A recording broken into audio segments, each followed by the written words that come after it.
प्रभु यीशु मसीह के नाम से और एक बार प्रभु की दया की बातों को स्मरण दिला के मैं आपको आज का उत्साहित करने वाला वचन जो भजन संहिता का पत्री उसके 91 अध्याय के पहले वचन में लिखा हुआ है।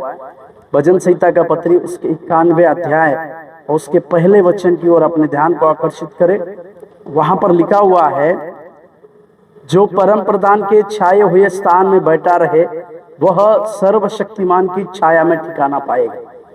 मेरे प्यारों, सेवकाई करते समय या कई एक प्रकार के अलग अलग सेवकाई को हाथ लगाते समय ये व्यस्तता की बातें या बिजी रहने की बातें हमारे और आपके जीवन में होती है, परंतु सेवकाई की सबसे बड़ी बुनियाद या सेवकाई के सबसे बड़े बातें क्या हैं, इसको अगर आपको और मुझको समझना है तो हमें इस बात को समझना चाहिए कि वो परम प्रधान के छाए हुए स्थान में बैठना।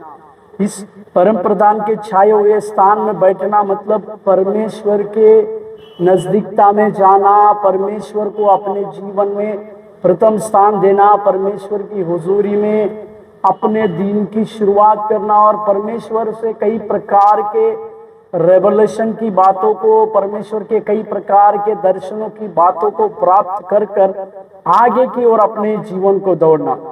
आज कई एक लोग जिस जगह को, जिस स्थान को प्रथम स्थान देना चाहते हैं वो ना देते हुए वो दौड़ धूप करते हैं, कारण वो दौड़ धूप की बातों को करते हैं। परंतु इस वचन के द्वारा हम इस बात को सीखते हैं कि सेवकाई से भी बढ़कर हमारे लिए अगर कोई बात अवश्य है तो वो परमेश्वर के उस शरण स्थान को मानकर उसके पास बैठना है। जब हम परमेश्वर के पास ठहरे रहते हैं, परमेश्वर की उपस्थिति के पास हम जब अपने ध्यान को लगाए रहते हैं तो परमेश्वर हमें अनगिनत उसके गुप्त रहस्यों की बातों को प्रकट करता है। अनगिनत परमेश्वर दर्शनों के और वचनों के रहस्य और कई एक बातें जो आगे होने वाली है या वो जो हमारे जीवन में करना चाहता है उसके भेद के बड़े बड़े रहस्य को भी परमेश्वर देता है। इसी के लिए उस सर्वशक्तिमान की छाया में ठिकाना पाना ही आपके लिए और मेरे लिए हमारे जीवन की सबसे बड़ी शुरुआत होगी। इसी के लिए उस महान परमेश्वर के जो सर्वशक्तिमान है उसके शरण में रह के ही हम नई चीजों को प्राप्त कर कर अपने जीवन की शुरुआत करने पाए।